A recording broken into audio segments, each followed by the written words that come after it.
यह था ना आपको 24 घंटे पहले हमने आपको दिखाया था गैंग्स ऑफ वाजेपुर, और आज इंडिया न्यूज करने जा रहा है फिर से एक बहुत बड़ा खुलासा जिसमें हम आपको दिखाएंगे सचिन वाजे का मुंबई सागा।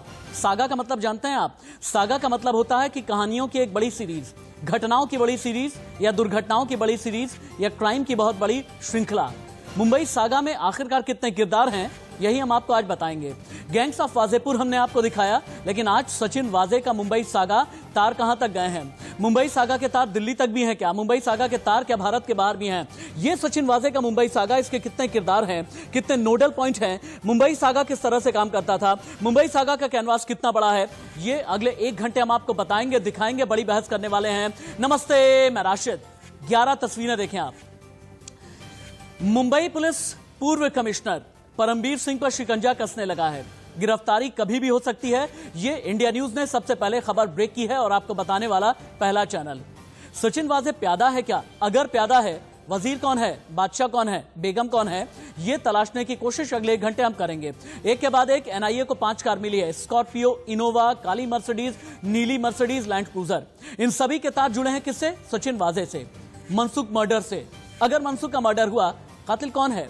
मनसुख के मुंह में अगर रुमाल ठूसा गया, अगर एटीएस की तरफ से यह खुलासा किया जा रहा है कि रुमाल ठूसने के पीछे की वजह यह है कि मनसुख की जो लाश है बहुत जल्दी ऊपर सतह पर यानी सरफेस पर ना आए, इतना बड़ा षड्यंत्र, या यूं कहें कि वैज्ञानिक षड्यंत्र किसने किया है? उद्धव ठाकरे मौन है, साजिशकर्ता कौन है पता नहीं चल पा रहा अभी तक।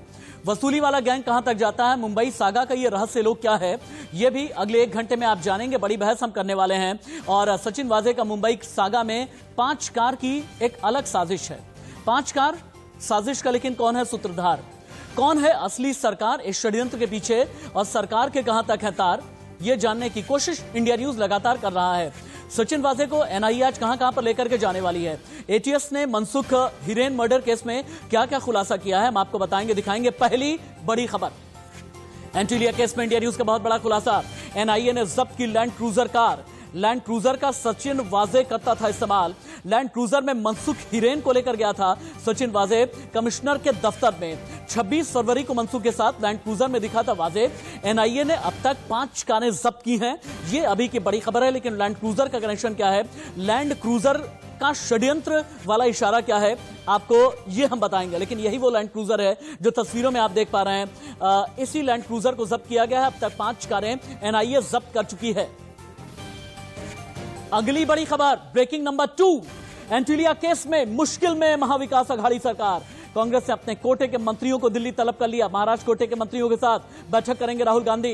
राहुल से मुलाकात के बाद बड़ा फैसला किया जाएगा। सचिन वाजे के शिवसेना के साथ संबंध पर सवाल एक के बाद एक उठने लगे हैं। सवालों को लेकर क्या कहना है एनसीपी का, क्या कहना है शिवसेना का, और भारतीय जनता पार्टी के राम कदम बहुत ही ज्यादा अग्रेसिव हैं। राम कदम मेरे साथ में जुड़ने वाले हैं, लेकिन उससे पहले बीजेपी से राम कदम, कांग्रेस से पीएल पुनिया और शिवसेना का क्या कहना है, सुने। अफसर का एक बॉस होता है और वो होता है सरकार। ये फडणवीस साहब को मालूम है, सरकार ही बॉस होती है। जो सरकार सत्ता पे बैठती है, बहुमत वाली सरकार होती है, वो प्रशासन की बॉस होती है। जब आप थे मुख्यमंत्री तो आप भी पॉलिटिकल बॉस थे सरकार के। उस वक्त परमबीर सिंह साहब हमारे जो है वो थाने के कमिश्नर थे, आपने उसकी अपॉइंटमेंट की थी, तो आप भी बॉस थे उस वक्त उसके। जरूर कुछ ना कुछ महाराष्ट्र सरकार के तीनों दलों के नेता इस मामले में षड्यंत्र में, साजिश में हिस्सा हो सकते हैं, क्योंकि उनका रवैया, उनकी लीपापोती उन्हें शक के कटघरे में खड़ी करती है। जब तक उन नेताओं की जांच नहीं होती जिन्होंने वाजे का समर्थन किया है, तब तक ये पूरे मामले की गुत्थी उलझेगी नहीं। इसलिए एनआईए उन नेताओं की जांच करे जो महाराष्ट्र सरकार के नेता वाजे की वकालत कर रहे थे। पुलिस कमिश्नर मुंबई कौन रहे, कौन जाए, किसका ट्रांसफर किया जाए, किसका ना किया जाए, ये तो मुख्यमंत्री का विवेकाधीन है। विवेकाधीन है वो जहां लैंड ऑर्डर को मेंटेन करने के लिए, उसके लिए अगर अनिवार्य हो तो ट्रांसफर भी किया जाता है। इसको किसी केस विशेष से जोड़ के देखना मैं नहीं समझता हूं कि सही है, और वो गलत होगा। जानते हैं वाजे का जो मुंबई सागा है, इसमें एक ही चीज की हमें तलाश है। हालांकि जिलेटिन की छड़ का कनेक्शन क्या क्या रहा, एंटीलिया कनेक्शन क्या क्या रहा, एनआईए एक के बाद एक खुलासे करेगी यकीनन, क्योंकि एक के बाद एक एनआईए छापामारी कर रही है, दबिश दे रही है, सचिन वाजे को लेकर के जा रही है, परमबीर सिंह पर भी शिकंजा कसता जा रहा है। लेकिन मुंबई सागा के और कितने किरदार हैं, मुंबई सागा के बीच में मनसुख मर्डर का सूत्रधार कौन है, ये हम तलाशने की कोशिश करेंगे। एटीएस के हाथ किसने रोके, ये भी हम जानेंगे। उद्धव ठाकरे आखिरकार मौन क्यों हैं, यह सबसे बड़ा सवाल है। डिबेट को हम ओपन करेंगे, गेस्ट इंट्रोड्यूस करेंगे, गेस्ट स्टूडियो आपको लेकर के चलते हैं, मेन स्टूडियो आएंगे, उसके बाद वर्चुअल ग्राफिक स्टूडियो भी आपको लेकर के चलेंगे।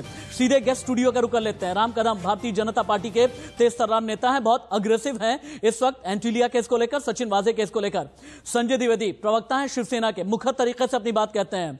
एनसीपी की तरफ से मेरी डिबेट में रिप्रेजेंटेशन कर रहे हैं बृजमोहन श्रीवास्तव जी। बृजमोहन जी की पहचान यह है, अपनी बात तथ्यों के साथ में कहते हैं। ज्यादातर कोशिश ये होती है कि सिर्फ पार्टी का सेनापति न बन करके फैक्ट के साथ में बात करें। बीएल वोहरा पूर्व डीजीपी भी मेरे साथ में हैं और ये पुलिसिया कनेक्शन के बारे में बीएल वोहरा जी से बात होगी। आप सभी का बहुत स्वागत, बहुत धन्यवाद तहे दिल से, अपना 1 घंटा बेशकीमती मुझे और मेरी टीम को आप लोगों ने दिया है। लेकिन वर्चुअल ग्राफिक में एक बार दिखाते हैं, 5 कार कहां तक है तार, मनसुख मर्डर का कौन है सूत्रधार, ये 5 कार वाला कनेक्शन क्या है, एक एक करके आप देखें ये कौन सी 5 कार है। टीवी स्क्रीन पर उतर चुकी है ये 5 कार, ये राज क्या है।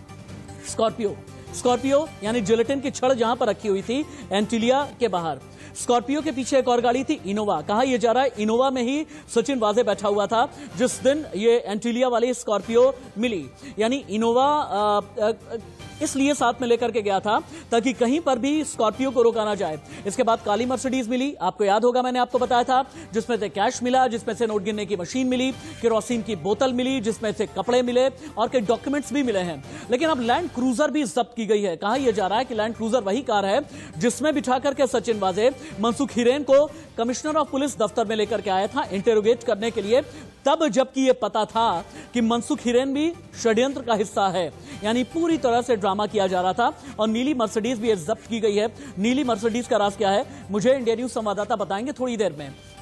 लेकिन अब जिस मैं मुंबई सागा की बात कर रहा हूं, जो दर्शक अभी अभी जुड़े हैं एक बार फिर से बता दें, सागा का मतलब होता है कहानियों की एक पूरी सीरीज, घटनाओं का एक व्यवस्थित जो श्रृंखला होती है, इसे बोलते हैं सागा। अब वाजे के मुंबई सागा में कई चीजें हैं। वाजे था सुपर कॉप, अपने आप को मानता था, एनकाउंटर स्पेशलिस्ट, 63 एनकाउंटर किए। परमबीर सिंह से सीधे रिपोर्टिंग थी, कनेक्शन क्या था एनआईए पता करने की कोशिश कर रही है और परमबीर सिंह को भी अरेस्ट किया जा सकता है। Political link, business link, terror link, वसूली कनेक्शन, मनसुख से रिश्ते, यानी सचिन वाजे के मुंबई सागा में ये पूरी स्टोरी है, ये पूरा एक ग्लोब है, ये एक तार है, एक षड्यंत्र है एनआईए को। लेकिन अब तक क्या क्या मिला है, सचिन वाजे का जो मुंबई सागा है ना, इसके कितने तार एनआईए के पास में है, 5 कार एनआईए जब्त कर चुकी है।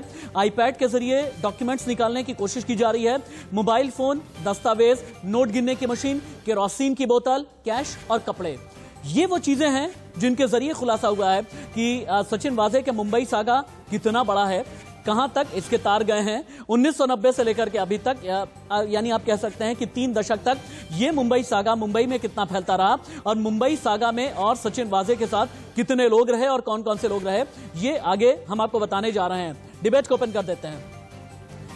राम कदम जी, संजय द्विवेदी जी, बृजमोहन जी, बीएल वोहरा जी मेरे साथ डिबेट में है। रीइंट्रोड्यूस एक बार फिर से कर देता हूं। राम कदम जी, शिवसेना कहती है, एनसीपी कहती है, कांग्रेस कहती है कि अगर किसी का ट्रांसफर हो गया तो इसका मतलब यह नहीं कि वो दोषी है। शिवसेना ने बैकअप किया है पूरी तरह से सामना में परमबीर सिंह के लिए, यानी अभी भी बचाने की कोशिश की जा रही है और आप कहते हैं षड्यंत्र है। आप कहते हैं कि षड्यंत्र का इशारा है। सही कौन है, गलत कौन है?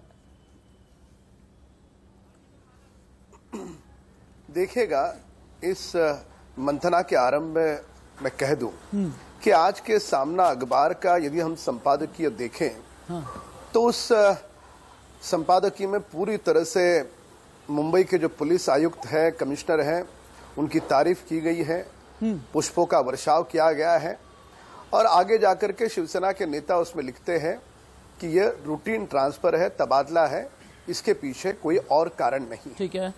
और उसी के साथ ही एनसीपी के नेता, महाराष्ट्र के गृह मंत्री कहते हैं कि बहुत बड़ी अक्षम्य गलतियां हुई है, उन गलतियों की सजा करके ये तबादला हुआ है। अब ये अनिल देशमुख जी का ये जो निशाना जो है, तंज जो है, वह तंज शिवसेना की ओर है या कहाँ है? यानी सत्ता में दोनों दल साथ में हैं, पर एक पूरब की बात कर रहा है, एक पश्चिम की बात कर रहा है। और यही चौंकाने वाली बात और आपसी इनका मनमुटाव महाराष्ट्र और मुंबई में कानून व्यवस्था पूरी तरह से ध्वस्त करने का कारण ये पहला बिंदु। ठीक है, आज इस पूरे मामले को 22 दिन बीत गए। 22 दिनों के दौरान विशेष तौर पे इंडिया न्यूज को और आपको विशेष धन्यवाद दूंगा देश की दुनिया की ओर से, देश दुनिया के लोगों की ओर से, कि आप सत्य को उजागर करने का एक उचित प्रयास कर रहे हो। सारी गाड़ियां सामने आ रही हैं, पैसे गिनने की मशीन सामने आ रही है, कैश पैसा पाया जा रहा है, सीसीटीवी फुटेज से साफ दिखता है कि ये बहुत बड़े षड्यंत्र का वाज़े हिस्सा है। ठीक है, पर ऐसे कौन से कारण हैं?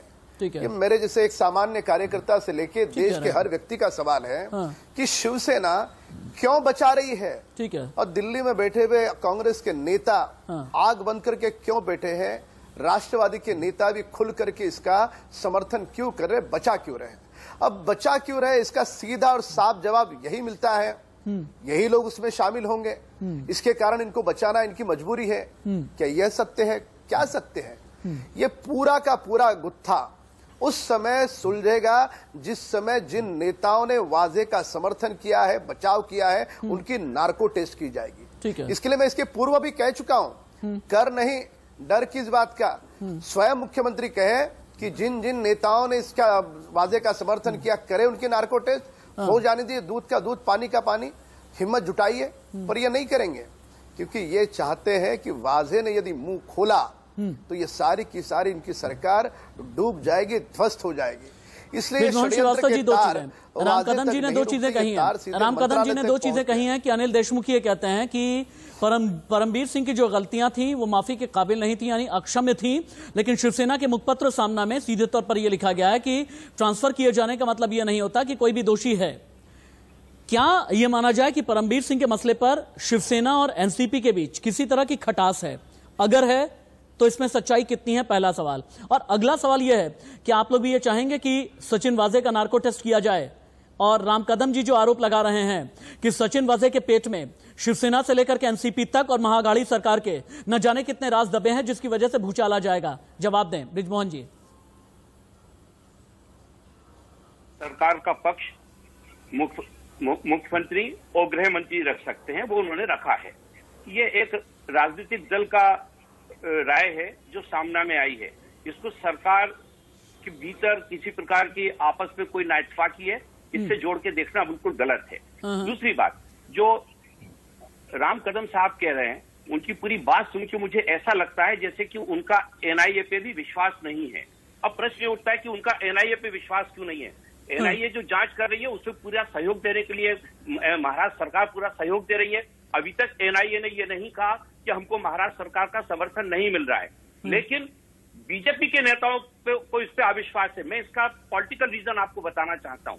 इसका पॉलिटिकल रीजन ये है कि बीजेपी के नेता इस बात को बेहतर तरीके से जानते हैं कि इस पे कोई भी पॉलिटिकल कनेक्शन नहीं मिलेगा, लेकिन उनकी परेशानी ये है कि महाराष्ट्र में जिस प्रकार से भारतीय जनता पार्टी में टूट पैदा हो रही है, लगातार उनके विधायक दीगर हमारी बाकी की 3 पार्टियां मोटिव देखिए, हर चीज के पीछे कोई एक मोटिव होता है।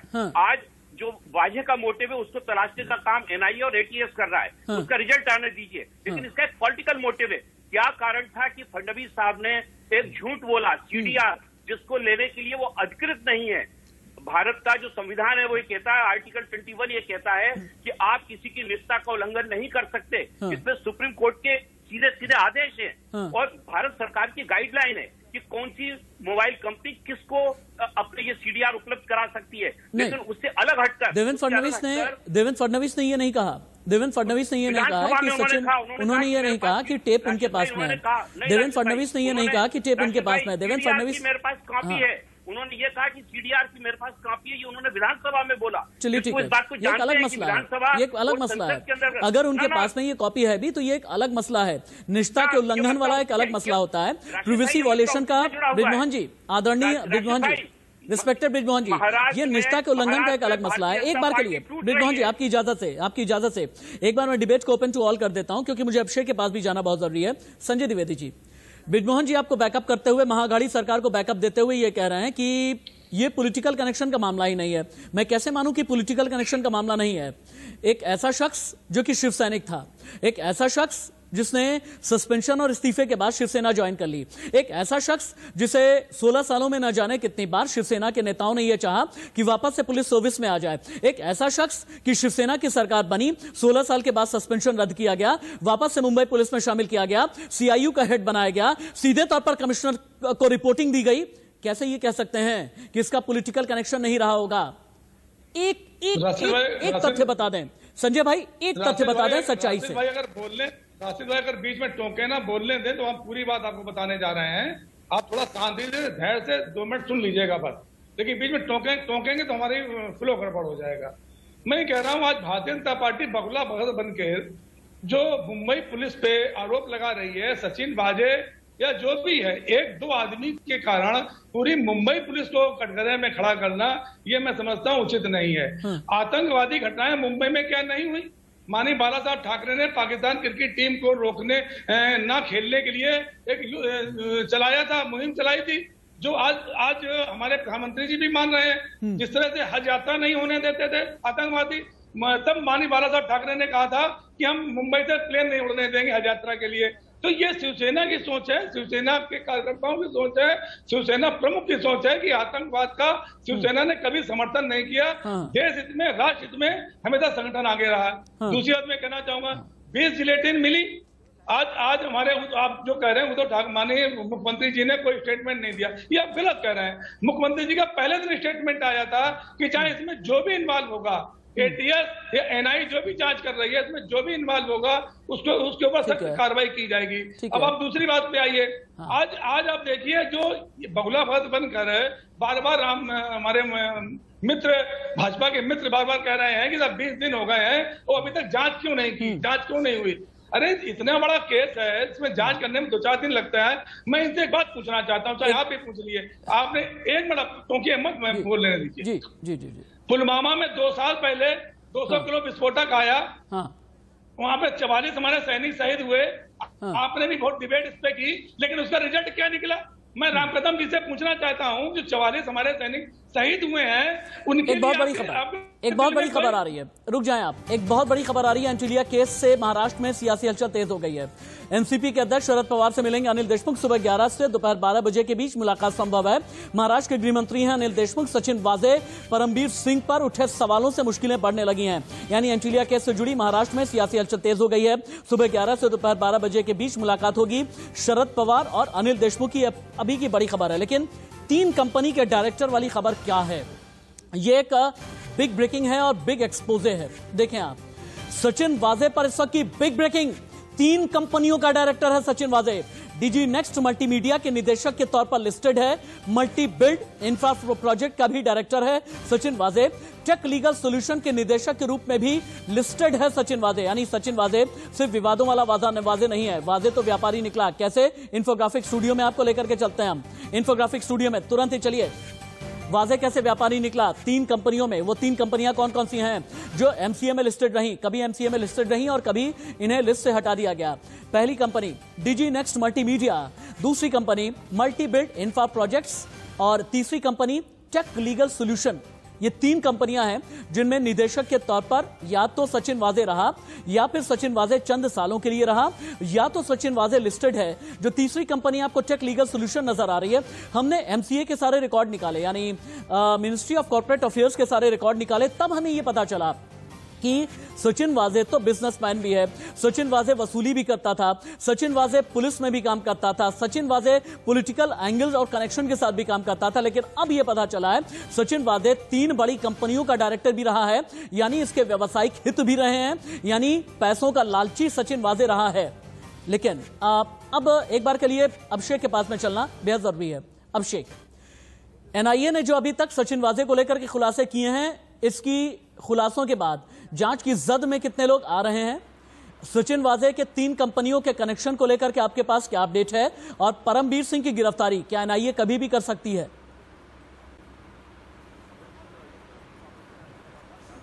बिल्कुल देखिए, इस मामले पर एनआईए लगातार जांच जिससे तेज कर रही है राशिद, उससे साफ है कि इस मामले पर एक दो नहीं कई बड़े अधिकारी इसमें आ सकते हैं, बड़े नेता भी आ सकते हैं। जैसा कि देखिए लगातार बीजेपी इस पे आक्रामक की है, लेकिन जितने भी बीजेपी अब तक सबूत दे रही है वह सबूत कहीं न कहीं सच साबित हो रहे हैं। इसीलिए साफ तौर पर बीजेपी तरफ से कहा गया है एक दो नहीं। खुद किरीट सुमैया ने खुद हमसे बात करते हुए कहा था कि करीबन एक दो नहीं, हम 3 कंपनियों का नाम बता रहे हैं, लेकिन उनके पास 15 कंपनियों का नाम है कि 15 फर्जी कंपनियों में वो जुड़े हुए हैं। और सबसे ताज्जुब की बात यह है कि कई सारे जो मालिक है कंपनी के, जो ओनर होते हैं, उन लोगों को पता ही नहीं है कि यह इस कंपनी के साथ है। तो कई सारे बेनामी संपत्तियां, कहने का मतलब इसका है कि बेनामी संपत्तियां के मालिक कह सकते हैं सचिन वाजे है, और इसकी वजह से उसकी जांच लगातार एनआईए कर रही है। देखिए एनआईए एक तो विस्फोटक वाले मामले में जांच कर ही रही है, लेकिन एक जांच कर रही है इनके कितने फाइनेंशियल ट्रांजेक्शन हुए हैं, कितने पैसों का इन्होंने लेन देन किया है। क्योंकि जिस तरीके से इनके पास जो मशीन मिली है नोटों के गिनने वाली, उससे और शक गहराता है कि इनका जो पूरा मोडस ऑपरेंडी था। मुंबई पुलिस की ई कंपनी है, मुंबई पुलिस की ई कंपनी है। इससे पहले कि मैं बीएल वोहरा जी के पास में जाऊं, मुंबई पुलिस की ई कंपनी दिखाना बहुत जरूरी है। ई का मतलब है एनकाउंटर कंपनी। यह भी वाजे का मुंबई सागा का ही एक पार्ट है। 7 ऐसे कॉप जिन्होंने 480 अपराधी मार गिराए। एक एक करके देखें आप। प्रदीप शर्मा 112 एनकाउंटर, दया नायक 83 एनकाउंटर, रविंद्र आंग्रे 54 एनकाउंटर, सचिन वाजे 63 एनकाउंटर, प्रफुल्ल भोसले 77 एनकाउंटर, विजय सालस्कर 61 एनकाउंटर, असलम मोमिन 30 एनकाउंटर। लेकिन इनमें से ज्यादातर ऐसे हैं जो कभी ना कभी विवादों के घेरे में रहते हैं। एंटीलिया केस में बहुत बड़ी खबर, मुंबई के पूर्व सीपी परमबीर सिंह की मुश्किलें बढ़ गई हैं। गिरफ्तार हो सकते हैं परमबीर सिंह। एनआईए परमबीर सिंह से पूछताछ करेगी। एनआईए ने तैयार कर ली है सवालों की लिस्ट। इन्फोग्राफिक स्टूडियो में एक बार फिर से चलते हैं। एनआईए के कौन से 7 सवाल हैं? बीएल वोहरा जी आपके पास में आ रहा हूं मैं। परमबीर सिंह क्या घिरने वाले हैं? 7 सवालों का एक पूरा क्वेश्चनेयर एनआईए ने तैयार कर लिया है। सवाल क्या होंगे? परमबीर जी आप बताएं, 16 साल के सस्पेंशन के बाद सचिन वाजे किस आधार पर बहाल हुआ? ये वाजे का मुंबई सागा। कई और सीनियर होने के बावजूद वाजे सीआईयू का हेड क्यों बना? मुंबई सागा। प्रोटोकॉल नियम के खिलाफ वाजे सीधे आपको रिपोर्ट करता था क्या? वाजे को रिजॉइन करने के तुरंत बाद महत्वपूर्ण केस क्यों सौंपे? एक एपीआई होने के बावजूद सचिन वाजे के रसूख पर कभी शक नहीं हुआ क्या?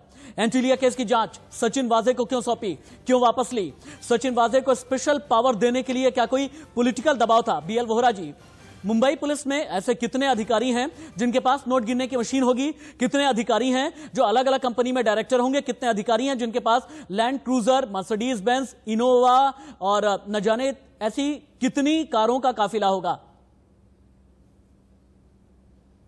ये बंबई पुलिस की जो भी हरकत ये जो सामने आई है, बड़ी शर्मनाक हरकत है ये, और इसमें कोई शक नहीं कि पुलिस ने तो गलत काम किया ही किया है, जिसमें वाजे और परमबीर दोनों इन्वॉल्व हैं, बल्कि इनको पॉलिटिकल सपोर्ट डेफिनेटली है, जो मैं आप ये कहना चाहते हैं कि मनसुख के मर्डर में सचिन वाजे और परमबीर सिंह भी इन्वॉल्व हैं? आप ये कहना चाहते हैं? मैं ये नहीं कहना चाहता। देखिए, ये परमबीर सिंह इन्वॉल्व है नहीं है, ये सारा तो इन्वेस्टिगेशन पे डिपेंड करेगा, लेकिन उनसे सवाल पूछना तो बनता ही है, क्योंकि वाजे को उन्होंने डायरेक्टली बड़ी इंपॉर्टेंट पोजीशन में लगा दिया था। और मैं ये बड़ा हैरान हूँ, ये वाजे जो है ये तो लाइक शिव सैनिक की यूनिफॉर्म हो गया। सस्पेंडेड बंदा पहली दफा कैसे पॉलिटिकल पार्टी को ज्वाइन कर सकता है? उसने ज्वाइन भी कर ली, इन्होंने रख भी लिया। इतना प्रेशर डाला, इतना इंपॉर्टेंट हो गया एक इंस्पेक्टर कि सीएम साहब उसको असेंबली में डिफेंड कर रहे हैं। मतलब अनहर्ड ऑफ। मैंने 40 साल पुलिस में नौकरी की है, कभी मैंने ऐसे नहीं देखा कि कोई मुख्यमंत्री लेवल पे एक इंस्पेक्टर को इतना डिफेंड कर रहे हैं। दूसरा, इंस्पेक्टर डायरेक्टली सीपी को रिपोर्ट करता है, ये भी बड़ी अजीब सी बात है। ठीक कह रहे हैं। अभी हालांकि देशमुख साहब कह रहे हैं कि साहब अनफॉरगिवेबल मिस्टेक है, लेकिन पुलिस साहब अनफॉर्चुनेटली क्या हो गया है, ये लाइक प्राइवेट आर्मीज बन गई है चीफ मिनिस्टर्स की। चाहे आप राजस्थान में देखें फोन टैपिंग हो रही हो, चाहे उत्तर प्रदेश में क्या हाल हो रहा है, उत्तर प्रदेश में भी तो बोलिए ना। उत्तर प्रदेश में संजय भाई की बात कर संजय भाई अभी मुंबई की बात हो रही है। संजय भाई अभी मुंबई की बात कर रही है। यूपी पर डिबेट करेंगे तो यूपी पर भी बात यकीनन करने के लिए आपको हम बिठाएंगे। डिबेट थोड़ा ना करेंगे आप संजय रेड्डी जी मुझे बोलने देंगे? बोला नहीं जाएगा। राम कदम जी, राम कदम जी, ओके ठीक है, ओके संजय भाई, ओके ठीक है, ठीक है, ठीक है, ठीक है, ठीक है, ठीक है, ठीक है, गुस्सा ना करें, अच्छा ठीक है, गुस्सा ना करें, गुस्सा ना करें। अब एक बात सुने राम कदम जी को। राम कदम जी, मुझे पूरी बात क्या सचिन वाजे के नाम?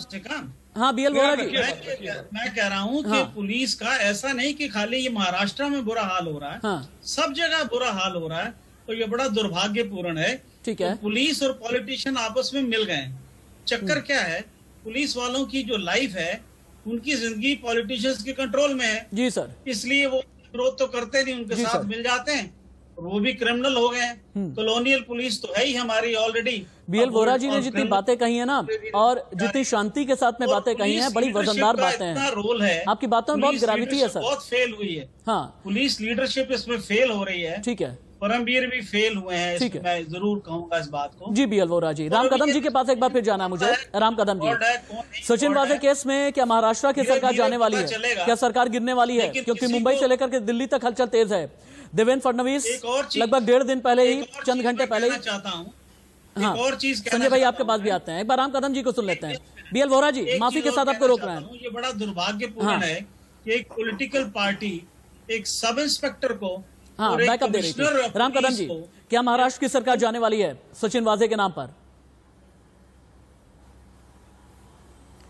नहीं, आपके ये सवाल का जवाब देने के पूर्व मैं बता दूं कि बोहरा जी एक बहुत बड़े पुलिस के ओहदे पे रहे हैं, उनका पूरा सम्मान करता हूं, और वे किसी राजनीतिक दल से नहीं जुड़े, वे अपना पारदर्शिता के साथ एक निष्पक्ष पक्ष रख रहे थे। ऐसे समय जब उन्होंने कहा कि राजनीतिक जुड़ाव के बगैर इस प्रकार का षड्यंत्र साजिश नहीं हो सकता, तो इसमें शिवसेना नेताओं को इतनी मिर्ची लगने का क्या कारण है? क्यों वो उसके ऊपर क्रोधित हो गए? उन्होंने सच बात कही। समूचे देश में जो आपके एपीआई जैसे संजय द्विवेदी जी, आपको मिर्ची क्यों लगती है? कोई मुख्यमंत्री, संजय द्विवेदी जी, मिर्ची क्यों लगती है? उद्धव ठाकरे मौन क्यों हैं? उद्धव ठाकरे मौन क्यों हैं? उद्धव मौन क्यों हैं? संजय जी, संजय जी जो दुष्कर्मी घटनाएं कर रहे हैं, नहीं महाराष्ट्र की बात आप बोलते समय संजय जी महाराष्ट्र की बात करेंगे, संजय जी मुंबई की बात करेंगे, सचिन वाजे की बात कीजिए, परमवीर सिंह की बात कीजिए, महाअघाड़ी सरकार की बात कीजिए। यूपी को लेकर के मेरी कोई डिबेट नहीं है संजय भाई, यूपी को लेकर के मेरी डिबेट नहीं है संजय भाई, यूपी को लेकर के मेरी डिबेट नहीं है संजय भाई। डिबेट नहीं करेंगे राशिद जी, आप एक सजेशन और देना चाहता हूं। क्या बोलना है क्या नहीं बोलना है? एक मिनट मुझे राशिद भाई, बीएल वोरा जी आता हूँ, बीएल वोरा जी आता हूँ। वे बोल रहे थे, राम कदम जी बोले, आप राम कदम जी बोले, ब्रिजमोहन जी भी मेरा इंतजार कर रहा है। राम कदम जी बोले, ब्रिजमोहन जी इंतजार कर रहे हैं। राम कदम जी आप बोले। मुझे बताइए, राम कदम जी ने जवाब दीजिए बात। राशिद जी, मैं व्यक्ति विशेष हम व्यक्ति विशेष संजय जी जवाब दे रहा हूँ। संजय जी मेरी बात सुनिए। संजय जी आप सुन लीजिए। हम संजय जी, मैं बोलता हूँ, संजय जी, ये पॉलिटिक्स राशिद जी मैं जवाब सब एक साथ नहीं, सब एक साथ नहीं, सिर्फ राम कदम जी बोलेंगे। केवल 10 सब एक साथ नहीं, सिर्फ राम कदम जी बोलेंगे, सिर्फ राम कदम जी बोले। देखिए राशिद जी, मैं व्यक्ति विशेष टिप्पणी नहीं करूंगा, पर यहाँ पर जो शिवसेना के नेता है वे जानबूझ करके मजबूरन बाकी लोगों की बातें रोकना इसलिए चाहते हैं कि शिवसेना दल के पास इन सवालों का जवाब नहीं है। आप बोलते समय मैं शांत था, 2 मिनट सुन लीजिए। अभी पूरा देश का एक ही सवाल। संजय जी डिबेट ऐसा नहीं चलता। वाजे ने संजय भाई डिबेट ऐसा नहीं। संजय जी डिबेट का एक डेकोरम होता है। नहीं संजय जी, डिबेट का डेकोरम होता है। मैं हाथ जोड़ करके विनती है मेरी, संजय जी मेरी विनती है, संजय जी ऐसे नहीं। मुंबई पुलिस पूरी खराब हो गई। एक ब्रेकिंग ले लेते हैं, एक ब्रेकिंग ले लेते हैं, सभी को रोकने के लिए एक ब्रेकिंग ले लेते हैं। संजय जी मेरी आपसे विनम्र विनती है, जब बाकी बोलते रहें तो आप अपनी बारी का आप इंतजार करें। मुंबई से बड़ी खबर जो आ रही है, मनसुख हिरेन मर्डर केस में एटीएस की जांच जारी है। एटीएस ने 3 अधिकारियों से पूछताछ की है। 3 सीनियर पीआई लेवल के अधिकारियों से पूछताछ की गई है। ठाणे के 2 और 1 मुंबई के इंस्पेक्टर से भी ये पूछताछ हुई है। ब्रिजमोहन जी के पास में चलते हैं। ब्रिजमोहन जी, क्या वाकई में सरकार फंस गई है? ब्रिजमोहन जी, ऐसा क्यों होता है कि आपकी सरकार सुशांत केस में फंस गई, दिशा सालियान केस में फंस गई, बार केस में फंस गई, पत्रकार केस में फंस गई और सचिन वाजे से लेकर के परमवीर के नाम तक में फंस गई? बार बार आखिरकार पुलिस कनेक्शन में आपकी सरकार फंसती क्यों है? ब्रिजमोहन जी, बिल्कुल गलत बात है राशिद भाई। पार्टी कहीं नहीं फंसी, ना सरकार फंसी है। देखिए कि सुशांत सिंह मामले की अगर हम बात करें, आज इतना लंबा समय हो गया, सीबीआई भी आज तक मुंबई पुलिस की जांच से अलग हटकर कोई तथ्य देश को नहीं दे पाई है। आज राम कदम साहब बोलते हैं 22 दिन हो गए। मैं कहता हूं कि जब एनआईए को 15 रोज हो गए तो एनआईए ने 15 रोज में क्या कर लिया, ये भी तो इनको पूछना चाहिए एनआईए से। लेकिन बीजेपी को एनआईए की जांच पे विश्वास नहीं है। उन्हें मालूम है कि इसमें कोई भी पॉलिटिकल आदमी गिरफ्त में नहीं आएगा, पॉलिटिकल कोई कनेक्शन इसमें नहीं है। और चूंकि महाराष्ट्र में भारतीय जनता पार्टी टूट रही है, भारतीय जनता पार्टी के कई विधायक राष्ट्रवादी कांग्रेस पार्टी, शिवसेना और कांग्रेस के नेताओं के संपर्क में है, उन लोगों को रोकने के लिए ये सरकार का एक नैरेटिव पैदा कर रहे हैं कि हम महाराष्ट्र की सरकार को गिरा सकते हैं और हम सरकार बना लेंगे। आप मुझे बताइए, राम कदम जी आपसे ये जवाब दूंगा मैं आपको बता रहा हूँ। हाँ ब्रिजमोहन जी, मुझे हेडलाइंस लेनी है। अच्छा ठीक है, जल्दी अपनी बात पूरी करें क्योंकि मुझे हेडलाइंस लेनी है। आप मुझे बताइए कि देवेंद्र फडणवीस साहब जाकर दिल्ली में किससे मिलते हैं? प्रधानमंत्री जी से और होम मिनिस्टर से। क्यों? जब उनकी एनआईए जांच कर रही है इसलिए नहीं मिल रहा है। ये वहां पे ये संदेश दे रहे थे कि भारतीय जनता पार्टी के लोग टूट रहे हैं। इसका बड़ा उदाहरण आपको राम कदम जी से हम जवाब लेंगे कि क्या बीजेपी वाले टूट रहे हैं, क्या एनआईए पर भरोसा नहीं है। यही एक वजह है कि देवेंद्र फडणवीस आकर के दिल्ली में प्रधानमंत्री गृह मंत्री से मिले। आगे बढ़े उससे पहले हेडलाइंस, 4 हेडलाइंस। वाजे का मुंबई सागा और मुंबई सागा पर ही इस वक्त हो रही है बिग डिबेट। आगे बढ़े उससे पहले इस वक्त की बड़ी खबर, मनसुख हिरेन मर्डर केस में एटीएस ने किया है बड़ा खुलासा। मनसुख की किसी दूसरी जगह हत्या की गई। हत्या के बाद क्रीक एरिया में शव लाया गया। मनसुख के मुंह में ठूसा गया था रुमाल। शव के पानी के ऊपर आने में देरी के लिए ठूसा गया था रुमाल। मनसुख के शरीर पर चोट के 2 निशान थे। सिर के अगले हिस्से पर पहला निशान था और चोट का दूसरा निशान मनसुख के गले पर मिला। एंटीलिया के बाहर मिली थी मनसुख की विस्फोटक वाली कार। अभी की बड़ी खबर, इस वक्त की breaking news.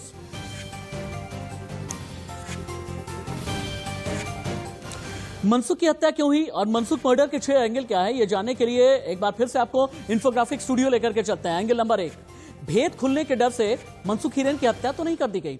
Angle number 2, Sachin वाजे ने षड्यंत्र में पहले मनसुख को शामिल किया और भेद खुलने के डर से मनसुख का मर्डर कर दिया गया।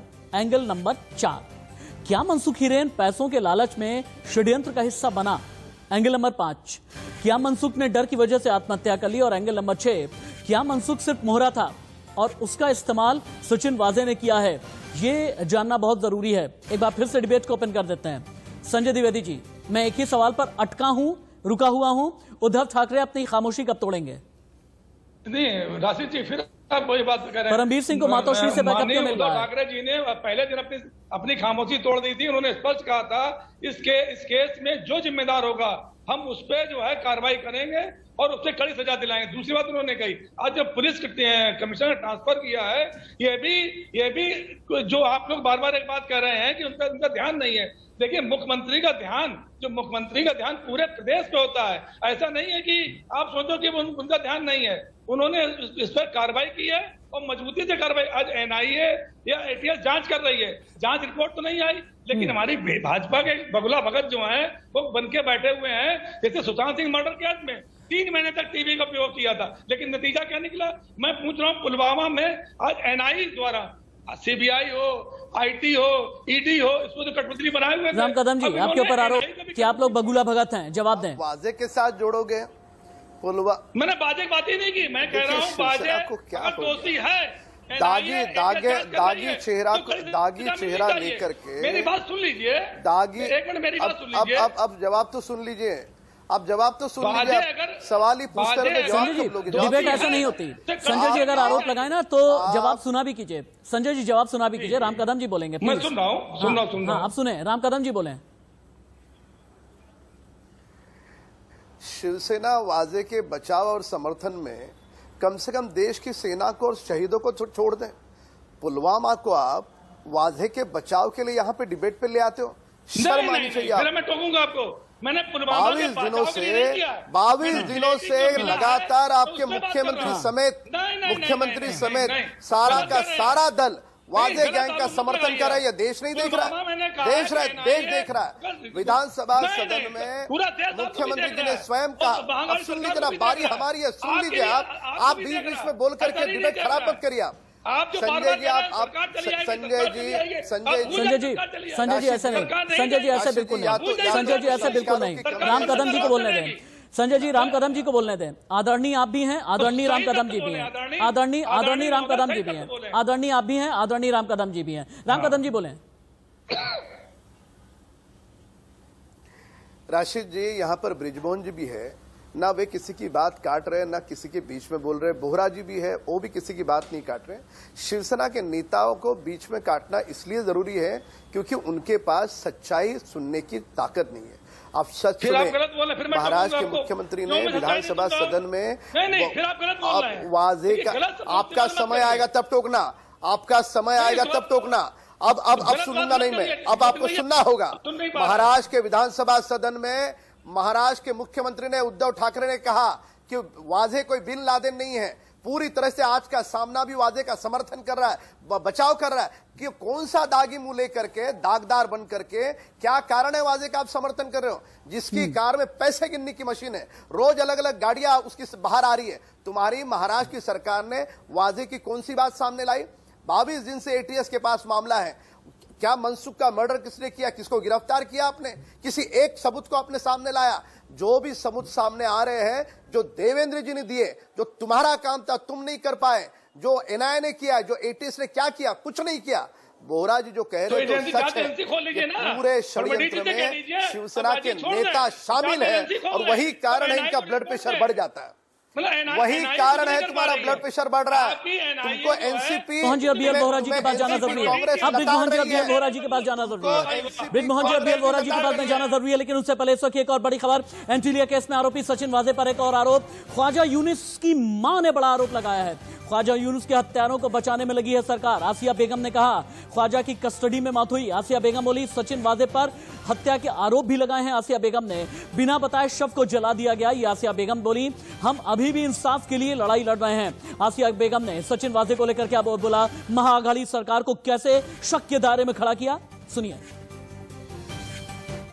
सरकार ने सचिन वाजे को तरक्की पर लिया गया क्योंकि अपने मवाद के लिए, किसी को पकड़ने के लिए उन्होंने ये काम किया कि सचिन वाजे को उसको तरक्की दिया गया।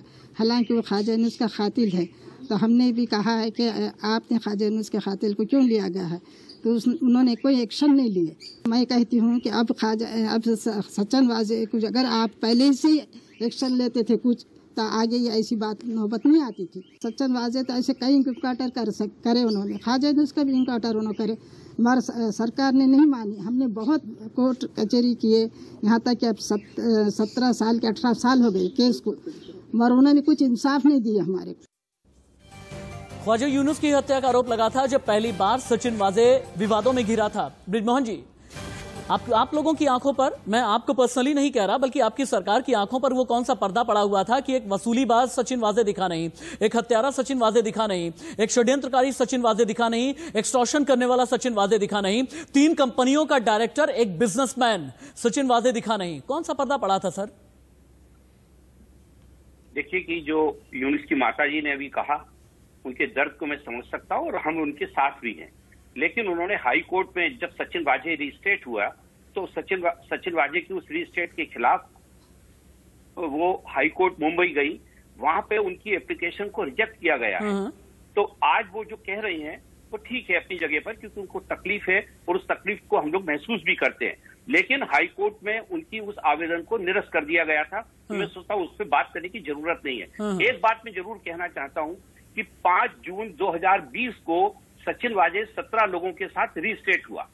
अगर बीजेपी के नेताओं को उसकी सच्चाई मालूम थी तो कभी 2 लाइन का एक खत तो देवेंद्र फडणवीस साहब ने या बीजेपी की नेता ने सारे के सारे 17-16 साल से सस्पेंड थे, जितने 17 रीइंस्टेट किए गए, क्या सारे के सारे 16 साल से सस्पेंड थे? मैं ये नहीं कह रहा कि 16 साल थे, मैं ये कह रहा हूं कि उनके साथ कुल मिलाकर 17 लोग और भी रीस्टेट हुए थे। जब सचिन वाजे के मामले में बीजेपी को देवेंद्र फडणवीस साहब को की जानकारी थी तो क्या उन्होंने कोई एक डिसेंट लेट पत्र लिखा मुख्यमंत्री को, पुलिस कमिश्नर को लिख देते या प्रेस में स्टेटमेंट दे देते? आज जो सारी बातें वो कह रहे हैं वो सिर्फ इसलिए कह रहे हैं, कोई नैरेटिव डेवलप करना चाहते हैं महाराष्ट्र में अपने लोगों को रोकने के लिए, क्योंकि उनकी पार्टी में बेहद तनाव पैदा हो गया है। लोगों को विश्वास हो गया है बीजेपी के लोगों को कि अब ये सरकार लगातार 5 साल तो पूरे करेगी, इसके आगे भी। आपने 2 बार ये बातें कही हैं कि बीजेपी के अंदर सिर्फ कुटवल मची है, बीजेपी के अंदर महाराष्ट्र में फूट पड़ी हुई है। इसका बहुत बड़ा कौन है? एक फैक्शन, एक वर्ग अगर देवेंद्र फडणवीस के साथ में है तो और कौन सा फैक्शन है? नाम भी ले लीजिए, डिप्लोमेटिक ना रहिए, नाम लें। मैं नहीं समझा आपकी बात नहीं सुन पाया राशिद भाई। आप कह रहे हैं कि सिर्फ फुटबॉल मची है बीजेपी के अंदर ही अंदर, अगर कोई एक वर्ग देवेंद्र फडणवीस के साथ में खड़ा है तो बाकी और कौन कौन से लोग हैं जो बीजेपी में आपस में लड़ रहे हैं महाराष्ट्र में? आप देख लीजिएगा, कम से कम 23 विधायक इनकी पार्टी छोड़ने के लिए तैयार बैठे हैं। इसका बहुत बड़ा उदाहरण कहाँ जाएंगे? एनसीपी ज्वाइन करेंगे, शिवसेना ज्वाइन करेंगे, जो उनको पसंद होगा। हम तो तीनों पार्टी में उनको वेलकम करेंगे। एक बार बीएल वोहरा जी के पास भी चलते हैं। रिस्पेक्टेड बीएल वोहरा जी, बहुत सीनियर हैं, बीएल वोहरा जी को एक बार सुनते हैं हम लोग। हाँ राम कदम जी, आप जवाब दे, अच्छा जवाब दे दें, बहुत जल्दी दें, बीएल वोहरा जी के पास भी जाते हैं। जवाब दे दूं? हाँ दीजिए, बोलिए। राशिद जी, जिस सरकार के ऊपर उनके आईपीएस अफसरों में भी विद्रोह है, महाराष्ट्र की सरकार। कल आपने संजय पांडे जी का मुख्यमंत्री को लिखा हुआ खत आपने देखा होगा। पूरी की पूरी आईपीएस लॉबी इन 3 दलों से नाराजगी जता रही है, उनका मनोबल ये सरकार गिरा रही है। अब इन 3 दलों का आपसी संघर्ष सारा देश देख रहा है। कुछ भी हुआ तो ये सारे लोग मिलकर के एक ही जवाब बयान देते हैं कि हमारी सत्ता सरकार को खतरा नहीं, भाजपा के विधायक ये कर रहे, भाजपा के विधायक ये कर रहे। बीएल वोहरा जी के पास एक बात, आपने जवाब दे दिया, बीएल वोहरा जी के पास चलते हैं। बीएल वोहरा जी, क्या महाराष्ट्र में आईपीएस लॉबी बटी हुई है? क्या महाराष्ट्र में आईपीएस लॉबी महाअघाड़ी सरकार से नाराज है? सवाल नंबर 1। और सवाल नंबर 2 ये कि 16 साल अगर कोई पुलिस वाला सस्पेंड रहे, उसे वापस से सर्विस में रीइंस्टेट करने का नियम, कायदे, कानून, प्रोटोकॉल क्या होता है? ये आईपीएस की तो बड़ी बेइज्जती हो रही है। सवाल ये है कि अभी देखिए जो महाराष्ट्र में जो पोस्टिंग ट्रांसफर हुआ, जो जूनियर थे उनको तो डीजीपी लगा दिया और जो सीनियर हैं उनको सीपी लगा दिया। डीजी जो हैं वो कमिश्नर के भी बॉस होते हैं। तो ये बड़ी बेइज्जती है पुलिस अफसरों की। इसीलिए जिनको निगलेक्ट किया गया उन्होंने चिट्ठी लिखी जिनका नाम अभी राम कदम जी बता रहे थे। तो बात विद्रोह की नहीं है, बात इंसाफ की है कि इंसाफ नहीं हो रहा आईपीएस अफसरों के साथ। दूसरा ये कहना है कि शिवसेना को पता नहीं था कि वाजे क्या चीज है, मैं मान ही नहीं सकता। परमवीर क्या चीज है मान ही नहीं सकता मैं। इनको उनकी हर हरकत का मालूम है और ऐसे लोगों को बढ़ावा देना किसी पॉलिटिकल पार्टी को शोभा नहीं देता। चाहे वो बंगाल में टीएमसी हो, चाहे वो यूपी में बीजेपी हो, चाहे राजस्थान में कांग्रेस हो। सवाल है कि ऐसे लोगों को बढ़ावा देना सही नहीं है, गलत काम करना सही नहीं है। तो ये क्रिमिनल एंगल से हर चीज को देखा जाए। नारकोटिक्स टेस्ट हो, परमवीर का भी नारकोटिक्स टेस्ट होना चाहिए, पता लगना चाहिए कि सच्चाई क्या है। और पॉलिटिकल पार्टीज को कम से कम कुछ तो प्रोप्राइटरी बरतनी चाहिए सबको कि आप क्या सत्यानाश कर रहे हैं। पुलिस का रिफॉर्म हुआ नहीं, कॉलोनियल पुलिस तो पहले ही थी, अब डिस्क्रेडिट हो गई, क्रिमिनल पुलिस हो गई, पॉलिटिशियंस को फायदा हो रहा है, बीएल वोहरा जी ने बहुत गरीब आदमी मारा जा रहा है इसी पुलिस के। जी बीएल वोहरा जी, आपने अपनी बात कह ली है, पॉइंट बहुत अच्छे तरीके से आपने रख दिया। लेकिन संजय द्विवेदी जी, बीएल वोहरा जी का ये कहना है कि महाअघाड़ी सरकार सीनियर पुलिस वालों की और ईमानदार पुलिस वालों की बेइज्जती कर रही है। मैं आपको बताता हूँ ये होगा नहीं, ये होगा संजय द्विवेदी जी। 43% आप लोग सीनियर पुलिस वाले की बेइज्जती करते हैं, डीजीपी के ऊपर ले जाकर के कमिश्नर को बिठा देते हैं, सीआईयू का हेड आप लोग एपीआई को बना देते हैं, सचिन वाजे को 16 साल के बाद आप रीइंस्टेट कर लेते हैं। आप लोग ईमानदार पुलिस वालों की बेइज्जती कर रहे हैं आप लोग। संजय जी जवाब दें। मध्य प्रदेश में स्टेट नहीं होते हैं राशिद जी, मैं इसीलिए उत्तर प्रदेश का नाम दे रहा हूँ, क्या यहाँ पर स्टेट नहीं होते हैं? 99 एक मिनट में जरा और कुछ कहना चाहता हूँ। आज 4-5 लोग जेल में हैं, 4-5 पुलिस वाले जेल में, आप पता कर लीजिए। ठीक है, तो क्यों जेल में है वो यूपी में? एक सेकंड, मैं एक बात और कहना चाहता हूँ। सर आपको माफी के साथ मुझे रोकना पड़ रहा है। सुधार होगा नहीं जी, हो नहीं सकता है क्योंकि 43% तो जो एमएलए और एमपी क्रिमिनल्स हैं इस देश में। ठीक है, जहां पर पुलिस वाले जाते नहीं, पुलिस वाले ड्यूटी करते नहीं बल्कि ड्यूटी बजाय करते हैं। राम कदम जी, संजय द्विवेदी जी, ब्रिजमोहन जी, बीएल वोहरा जी, बहुत शुक्रिया आपका मेरी डिबेट में अपना बेशकीमती समय देने के लिए। अंत में एक बार हम दिखाते चलते हैं ये विवादों वाले वाजे का नाता कितना पुराना है विवाद के साथ में। 1990 में पुलिस में शामिल हुआ सचिन वाजे, एनकाउंटर स्पेशलिस्ट बना, 60 एनकाउंटर किए। 2002 में ख्वाजा यूनुस की हत्या का आरोप लगा, जिसकी मां का बयान अभी हमने सुनाया आपको। 2004 में सस्पेंड हुआ, 2007 में इस्तीफा दिया, 2008 में सचिन वाजे शिवसेना में शामिल हुआ और 16 साल के बाद 2020 में मुंबई पुलिस में वापसी हुई। बार्क, दिलीप छाबड़िया जैसे हाई प्रोफाइल केसेस देखे। 2020 में वापसी के बाद लगातार विवादों में रहा। रिपोर्टिंग सीधे मुंबई के पुलिस कमिश्नर को किया करता था। यानी कुल मिलाजुला करके ये सचिन वाजे का मुंबई सागा है। मुंबई सागा के कई किरदार हैं और किरदार के जो तार हैं पुलिस विभाग से लेकर के कई राजनेताओं के साथ भी जुड़े हुए नजर आ रहे हैं। बिजनेस कनेक्शंस भी हैं। इसका मतलब यह है कि एक पेंडोरा बॉक्स है। इसका मतलब यह है कि सचिन वाजे महज प्यादा है। अगर प्यादा है तो असली बादशाह कौन है, जल्द ही खुलासा होने वाला है। एनआईए से लेकर के एटीएस तक हर किसी ने कमर कस ली है, लगाम खींच ली है। इस डिबेट को हम यहीं पर रोकेंगे क्योंकि सचिन वाजे का मास्टरमाइंड कौन है, सवाल जिन पर उद्धव ठाकरे मौन हैं, हम दिन भर आपको दिखाते रहेंगे। एक ब्रेक, कहीं मत जाइएगा।